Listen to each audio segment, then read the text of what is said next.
ধন্যবাদ। অনাবাদি জমিকে কাজে লাগানোর জন্য বস্তা পদ্ধতি একটি খুবই কার্যকরী একটা পদ্ধতি। যে বস্তা পদ্ধতিতে লতা জাতীয় সবজি চাষ করে কৃষক সহজে স্বাবলম্বী হতে পারে।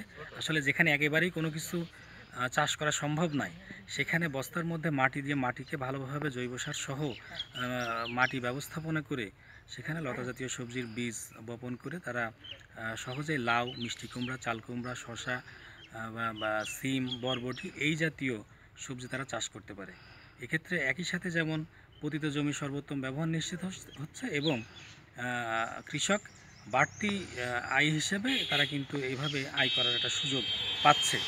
আমাদের নড়াইল সদর উপজেলাতে আমরা এটা বাস্তবায়ন করেছি এবং আমাদের ক্লাইমেট স্মার্ট প্রযুক্তির মাধ্যমে খুলনা কৃষি অঞ্চলে জলবায়ু পরিবর্তন অভিযোজন প্রকল্পের আওতায় আমরা ইতোমধ্যে এই প্রদর্শনীর মাধ্যমে আমরা তাদেরকে প্রযুক্তিগত এবং আর্থিক সহায়তা দিয়ে এই জমিগুলো চাষের আওতায় নিয়ে আসছি এবং এভাবে আমরা প্রায় 30 থেকে 35 জন কৃষককে উদ্বুদ্ধ করে রাস্তার পাশে এভাবে বস্তা পদ্ধতিতে সবজি চাষ করিয়েছি। আমরা আশা করছি আমাদের অন্যান্য যে জায়গাগুলো আছে যেখানে বস্তা পদ্ধতি কার্যকরী ভূমিকা রাখতে পারে সেসব জায়গাগুলোতেও আমরা কৃষকদেরকে উদ্বুদ্ধকরণের মাধ্যমে এভাবে চাষাবাদ করতে উদ্বুদ্ধ করছি আর কি।